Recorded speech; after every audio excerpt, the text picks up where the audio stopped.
early in April. Dass ich gearbeitet habe, They are taken, but Colonel dass ich anständig on a force to dagegen eingetreten Boa tarde, senhorita Cortez. Boa tarde. Nós da equipe de jornal agradecemos muito por a senhora ter comparecido. O objetivo da entrevista é obter mais informações e fazer que a população entenda a importância e a complexidade do julgamento de Nuremberg, a qual a senhora atuou como promotora. Correto? Correto. Pois bem, já se passaram 10 anos desde o julgamento e devido à escassez de registros da época, o seu depoimento aqui é muito importante. Eu compreendo. Eu agradeço a vocês pelo convite, Erika. Então, vamos começar? Vamos. Comece nos falando o seu nome, o seu papel no julgamento e qual o contexto levou isso a acontecer.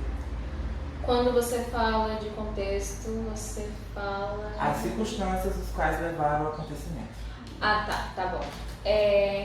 Eu creio que o principal motivo ao qual levou o julgamento de Nuremberg a acontecer foi justamente o colapso do Terceiro Reich, né? Perdão, a senhora pode nos esclarecer o que foi o Reich, Terceiro Reich? O Terceiro Reich? Tá. O Terceiro Reich foi o nome dado ao regime nazista, significava Terceiro Reinado. Então foi justamente esse período em que o Hitler e todo o partido nazista esteve sob o governo da Alemanha. Correto. Pode continuar. Pois é, então eu creio que o que levou o julgamento de Nuremberg a acontecer foi justamente a queda do Terceiro Reich, quando as forças aliadas, que foram Japão, Estados Unidos, União Soviética, que se uniram para tentar derrotar a Alemanha nazista durante o período da Segunda Guerra Mundial, quando eles tomaram Berlim, que era o centro do Terceiro Reinado, os alemães eles simplesmente não tiveram outra alternativa a não ser se render. Né? Então, quando eles se renderam e reconheceram que estava tudo acabado, depois do suicídio de Hitler, a economia também não estava lá, essas coisas, então a Alemanha se rendeu e após isso o mundo ele reconheceu que precisava de uma reparação, que eles precisavam dar uma atenção e fazer justiça pelas vítimas que foram mortas durante este período. E foi aí que, em 1945, depois do fim da Segunda Guerra Mundial, nós demos início ao julgamento de Nuremberg. A senhora foi a promotora de todos os casos? Assim, eu assisti a todos os casos, mas eu participei ativamente apenas de um. Que é o que a senhora? Que é o que eu vou estar contando aqui hoje para vocês. Ok. Antes da senhorita prosseguir com mais detalhes do julgamento, poderia nos dizer o seu nome? Evelyn Cortez. Bom, senhorita Evelyn, como geralmente começam os julgamentos? Bom, os julgamentos, eles começavam como a maioria começa. A juiz, ela sobe até a tribuna e apresenta os representantes.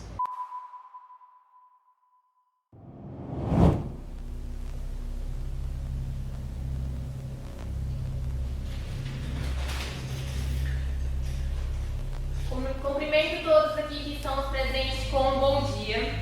Senhoras e senhores, estamos aqui presentes com a promotora de justiça Evelyn Cortez, a advogada de defesa Alicia Dávila e o acusado líder nazista Alfred Goldberg, para discutirmos e julgarmos perante a lei as ações tidas pelos acusados durante esse triste período, a qual deixou uma marca na história da nossa humanidade, o nazismo. Que este julgamento, além de julgar os acusados, sirva como memorial às vítimas e um lembrete de que ações desse tipo contra a humanidade nunca serão toleradas sob os olhos da lei.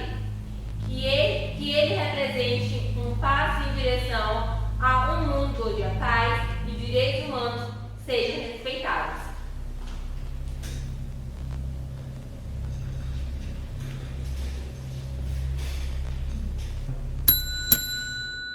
Alfred Rosenberg?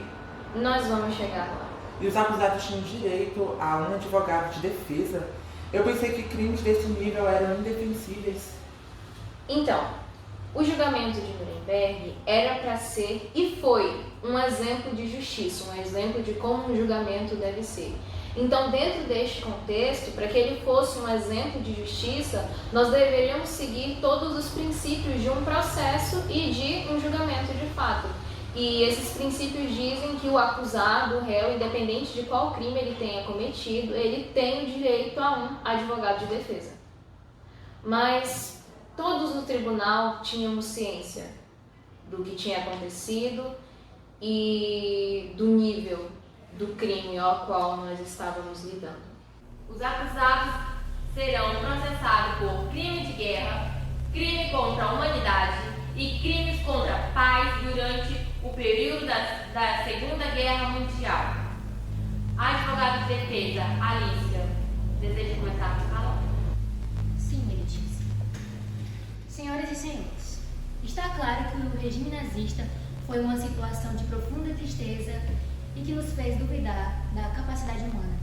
Mas o meu cliente não foi o único responsável por esses atos. E antes de o julgarmos como assassino nato, devemos lembrar que ele estava apenas cumprindo ordens superiores. O quê? Protesto, meritíssimo. Protesto aceito. Advogada, senhorita Alicia, a senhora está nos dizendo que o seu cliente merece ser inocentado diante de um crime bárbaro desses porque ele estava apenas seguindo ordens superiores? A senhora está mesmo usando essa justificativa para um crime de grande escala como o nazismo? O meu cliente agiu por medo. Ele agiu obedecendo às forças hierárquicas, tais quais, se ele não obedecesse, ele teria sido executado. O quê? Então a senhorita advogada está dizendo perante um tribunal de justiça que o seu cliente, que teve uma participação ativa durante o regime nazista, fez o que fez, assassinou pessoas, crianças, mulheres, tudo isso porque estava com medo de suas ordens superiores? A senhora não acha que se ele realmente não quisesse fazer parte disso, ele não teria arrumado um jeito de cair fora do regime nazista? Ai, a senhora acha que é fácil assim? E a senhora advogada? Meritíssimo, a senhora acha que é fácil assim chegar para uma vítima do Holocausto e dizer que o assassino da sua família, o assassino que matou seus pais, que matou seus cônjuges, que matou seus filhos e que assassinou toda uma população, vai ser inocentado porque estava agindo sob o comando de ordens superiores? Isso não existe. O seu cliente, assim como Hitler e todos os militares que fizeram parte do regime nazista, merece queimar no inferno. Você quer dizer, perdão, a senhora disse isso? Disse. E o que aconteceu depois? Fui repreendida, obviamente. Protesto, meritíssimo! Protesto aceito. Você está usando esse tipo de discurso dentro de um tribunal de justiça, senhora advogada. Promotora, eu peço que você mantenha sua integridade e controle as suas emoções pessoais diante da fala da advogada de defesa e venha para o seu lugar. O acontecimento do qual estamos trabalhando foi onde foi tirado vida de milhões de pessoas. Estamos falando de pessoas que fizeram isso com outras pessoas. Pelo quê? Por estar seguindo a ordem dos seus superiores, advogada de defesa. Eu estou falando do meu cliente específico. Eu não me responsabilizo e nem justifico as ações dos outros envolvidos. Então a advogada estava tentando livrar a barra do acusado dizendo que ele estava apenas seguindo ordens? Exatamente. Eu entendo que o papel dela como advogada de defesa era justamente defender o cliente dela. Mas isso foi um argumento muito baixo diante da criminalidade que o cliente dela tinha cometido. E o que o acusado fez especificamente? E como a senhora reagiu com a fala da advogada? Eu fiquei revoltada. Protesto, meritíssimo! Meritíssimo! Todos os acusados que pisaram neste tribunal, apesar de se considerarem culpados, todos, sem exceção, usaram a mesma justificativa de que fizeram o que fizeram porque estavam agindo sob ordens superiores. Meritíssimo, isso não existe! Isso não existe! O seu cliente, advogada, é um dos responsáveis, ou melhor dizendo, é o responsável. É o responsável por ter desenvolvido a maior teoria racista na qual o nazismo se baseou. Ele que desenvolveu a tese que dizia de que a raça ariana alemã era superior a qualquer tipo de todas as raças. O seu cliente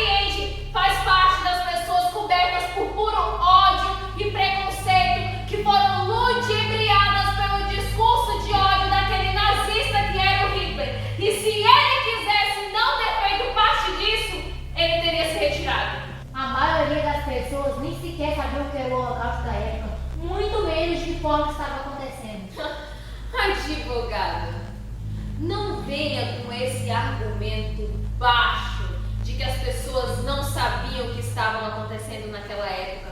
Porque sim, meritíssima, existia sim uma grande parte da população que assistia às propagandas nazistas que passavam nas televisões, onde os nazistas faziam questão de filmar os guetos com aquelas casas lindas, chamando a população judia, dizendo que lá eles iriam ter melhores condições de vida, mas por trás das câmeras eles escondiam que eram nesses lugares onde os maiores campos de concentração estavam concentrados. Eram nesses lugares, meritíssimo, que as pessoas, elas eram torturadas, elas eram mortas e elas eram disseminadas.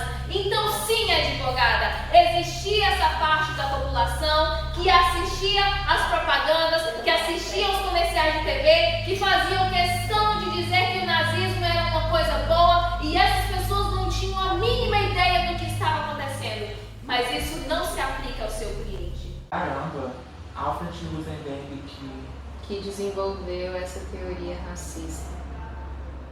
Ele foi o responsável por desenvolver a teoria que dizia que a raça ariana estava acima de todas as outras raças. E isso foi responsável pela morte de milhares, advogada de defesa. Milhares de pessoas.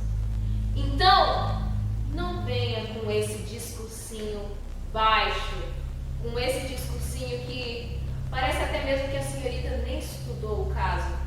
Porque se o seu cliente não quisesse ter feito parte disso, ele teria feito alguma coisa. Nada a acrescentar, meritíssimo.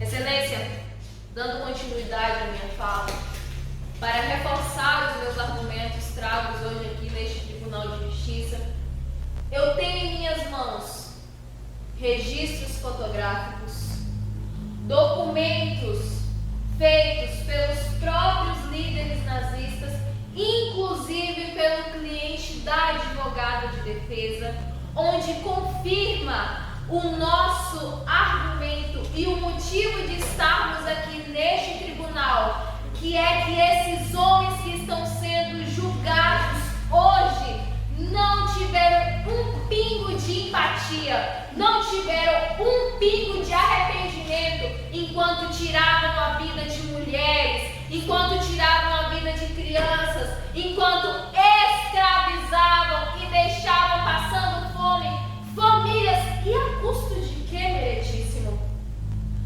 A custo de quê? Sobre ordens superiores? O racismo, a falta de empatia, o ódio, a manipulação vindo daquele líder nazista que era o Hitler, está claro nestes documentos. As pessoas que fizeram isso, o cliente da advogada de defesa, não se arrependeram. Em nenhum momento eles se colocaram num lugar do outro, meritíssimo. Eles apenas estavam seguindo o que acreditavam. O discursinho racista e o discursinho de ódio que o Hitler propagava. Sem mais considerações, excelência. Houve dificuldades na coleta de evidências? Olha, apesar de todo o esforço dos líderes nazistas de queimarem as provas, tentar dar fim no que eles sabiam que podia condenar eles a ficarem presos pro resto da vida ou até mesmo à morte, apesar dessa tentativa falha deles de dar fim a essas evidências, graças às forças aliadas que ajudaram a recuperar a Alemanha na época, a maioria desses documentos foram conservados e recuperados também. E só os documentos apresentados no tribunal foram utilizados ou também houveram testemunhas?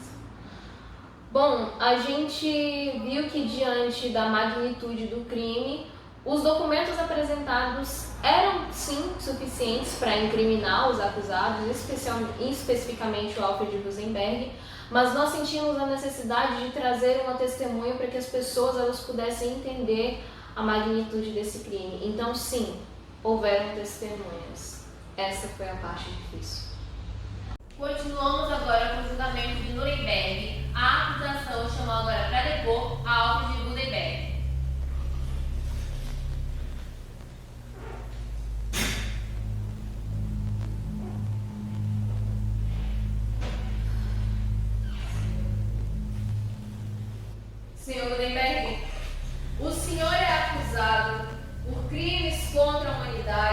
e por participar efetivamente durante o regime nazista.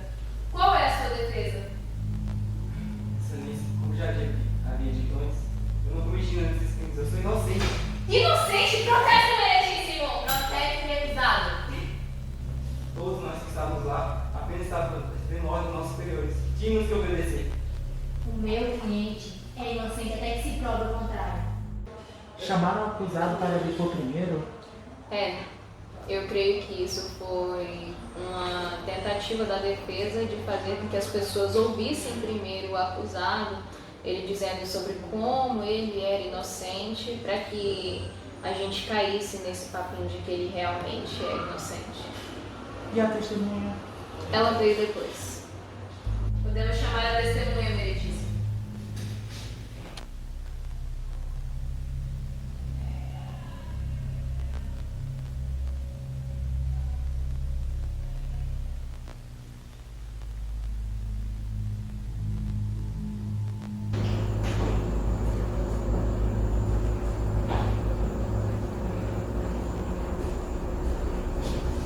Como é seu nome? Sara Priscila. Sara, conte mais o que aconteceu com você. Eu era apenas uma adolescente de 15 anos quando eu fui levada pelos nazistas e separada de meus pais. Fui levada para um campo de concentração, o mais horrível que eu já vi na minha vida. Chegando lá, eles nos obrigaram a colocar os nomes nas nossas malas com tintas, dizer coisas que eram para, quando chegar ao nosso destino, devolver a nossa bagagem. Mas, bem, era mentira. Chegando no campo de concentração, a primeira coisa que eu me deparei foi com uma câmera de gás.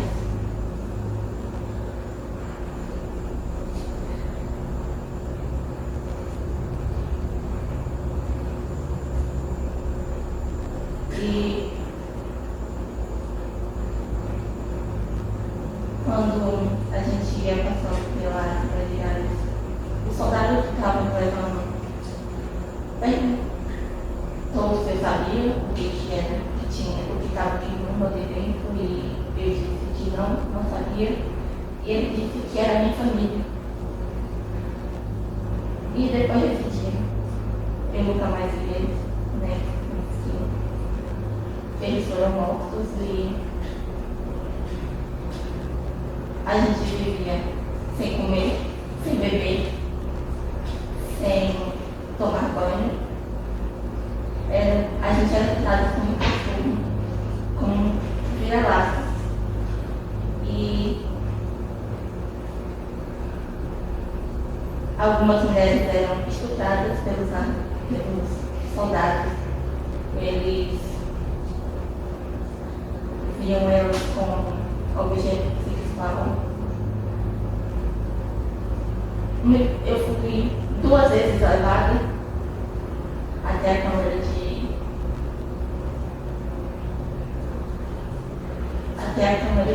gás, mas por sorte, quando eu cheguei lá, assim, todas as 2 vezes os gases tinham acabado.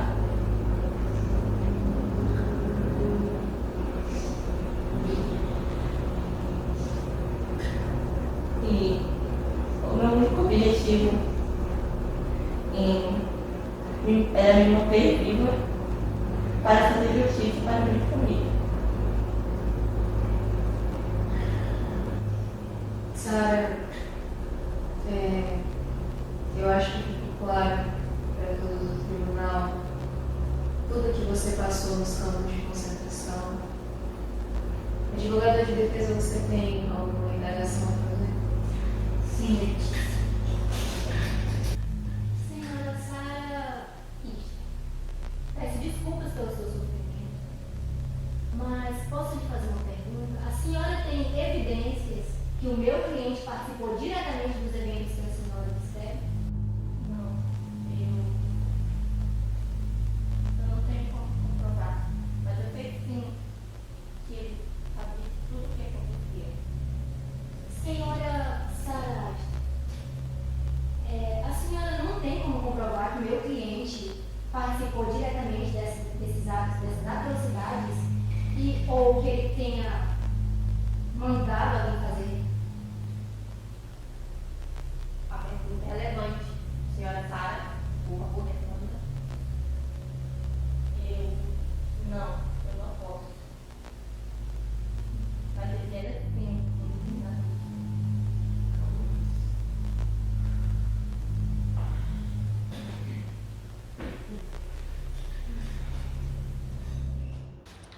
Meu Deus. É, Eu senti a dor da testemunha. Sara, né? isso, Sara.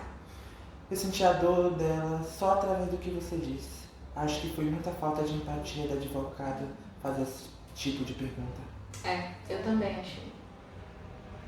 Isso é patético. É patético o que estamos fazendo nesse Tribunal de Justiça. Como podemos chamar este lugar de Tribunal de Justiça, sendo que argumentos como este, de que ele estava sob ordem, de que ele não teve participações diretas, estão sendo sustentados pela advogada de defesa Veritíssima francamente. Como vocês queriam que Sara, no auge de sua juventude, lembrasse de todos os rostos que fez com que a sua família fosse morta, que fez com que ela passasse por situações traumáticas de tortura. Ela tinha 15 anos na época. Hoje em dia já é uma mulher formada. E se a senhora advogada de defesa queria mesmo que nós trouxéssemos nesse tribunal uma vítima que proclamasse, que afirmasse que tinha visto o rosto do seu cliente durante todo o período nazista, nós teríamos que adotar alguma prática de reencarnação, porque todas as pessoas das quais foram vítimas do seu cliente estão mortas. Estão mortas pelas mãos dele. Ele como chefe de exército, ele como desenvolvedor da teoria racista que eu tanto mencionei aqui, teve uma participação efetiva durante o regime nazista. Sara é uma relíquia. Ela é a prova de que o Holocausto existiu e do que ele pode fazer com a vida das pessoas. Imagine, Meritíssimo, o quão horrível é para ela vir aqui nesta tribuna e ouvir de uma representante da lei, ouvir de uma oficial de justiça, que o seu cliente não vai ser condenado, o cara que teve participação no regime, que matou seus pais, que deixou crianças passando fome, que estuprou mulheres e que disseminou uma população inteira. Esse homem simplesmente não vai ser condenado porque não há registros de que ele teve uma participação efetiva. Meritíssima, francamente, muitos documentos foram sim queimados, muitos documentos foram perdidos, documentos esses que provavam sim que houve uma participação maior de líderes nazistas, mas o que nós temos hoje, as provas que foram apresentadas nessa tribuna, o testemunho da Sara, a fala do seu cliente é a prova de que ele sim participou desse regime, é a prova de que ele sim participou do horror que foi o Holocausto. E se nós não condenarmos, se nós não tomarmos uma atitude como representantes da lei, podemos abandonar o nosso cargo. Eu posso tirar o meu cargo de promotora, você pode tirar o seu cargo de juiz e ela pode tirar o cargo de advogado de defesa, porque isso aqui é uma vergonha. É ridículo olhar para uma vítima dessa coisa horrível e dizer que o homem que teve participação sim, porque ele mesmo ressaltou isso na sua fala, não vai ser condenado só porque a Sara não lembra exatamente o que você lembra. Meritíssimo, sem mais considerações. Foi muito importante ressaltar durante o julgamento essa parte de que o que estávamos fazendo com a Sara era uma injustiça. Porque senão as pessoas poderiam cair nesse discurso que ele não participou diretamente e por isso o testemunho da Sara era irrelevante. Exatamente, as pessoas poderiam acreditar nessa ideia. Mas a juíza, ela compreendeu. Senhor Ralph, embora não podemos provar sua participação direta no caso da Sara, a sua alta posição no regime o torna responsável por esse crime. O quê? Faça uma coisa, não pode ficar assim. O que vimos e ouvimos aqui não pode ser esquecido. O nazismo representa o pior da humanidade, um abismo de crueldade, de racismo, intolerância, e o que chocou o mundo e ceifou inúmeras vidas, o Holocausto, onde deixou uma cicatriz indelével em nossa história, uma lembrança angustiante do que a humanidade pode fazer quando sucumbe ao ódio. Senhor Alfred, culpado por crimes contra a humanidade, Mas uma coisa não foi podemos permitir que isso aconteça de novo. Que esse julgamento seja uma lembrança perene do que é necessário para preservar a dignidade humana.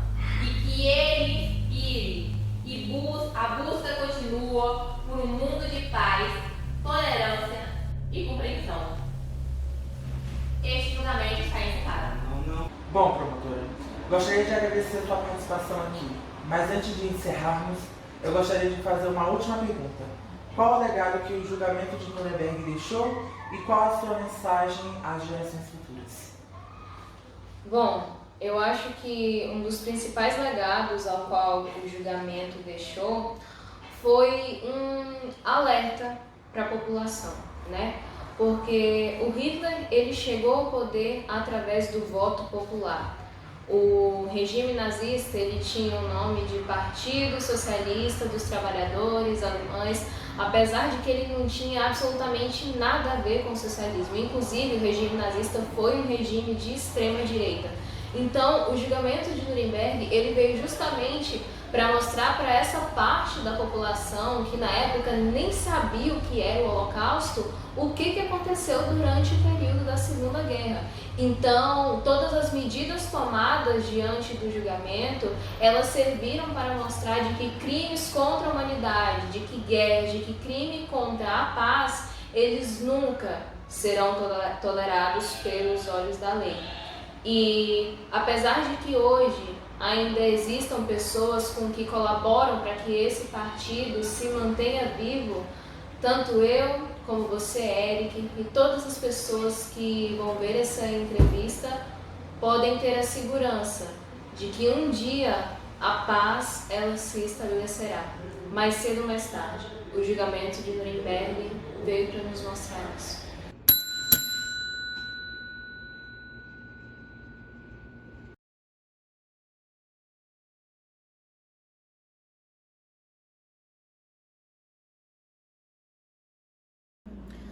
O julgamento de Nuremberg realmente aconteceu no dia 20 de novembro de 1945, após o período da Segunda Guerra Mundial na cidade de Nuremberg.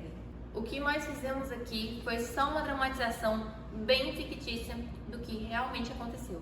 Até porque naquela época não haviam muitas mulheres na política. O julgamento de verdade foi composto por 4 juízes que representavam os países de Estados Unidos, Reino Unido, União Soviética E França.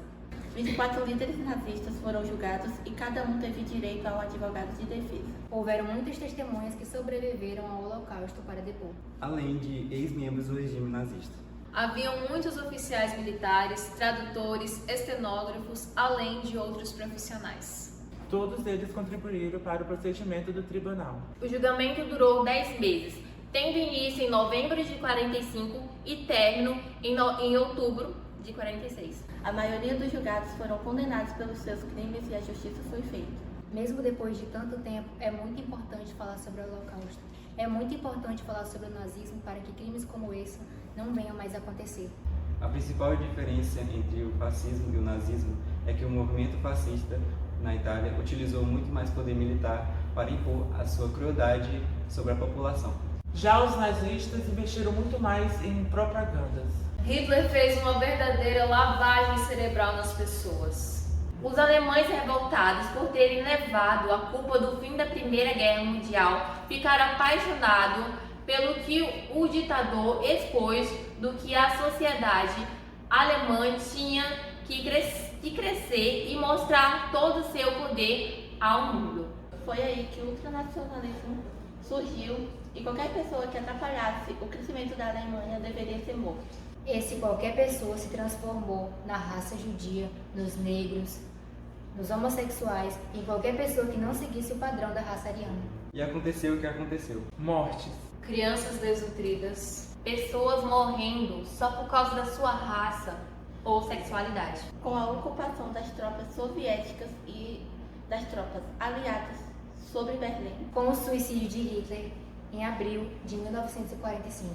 E com o termo de culpa assinado em maio do mesmo ano pela Alemanha nazista, declarando os crimes cometidos na Europa. o julgamento de Nuremberg veio para encerrar de uma vez por todas esse período. Hoje em dia nós ainda temos pessoas que insistem em regredir, lutando para que o Partido Nazista se mantenha vivo até hoje. É nosso dever como cidadão denunciar toda e qualquer ação que faça analogia a esse movimento que deixou milhares de pessoas mortas.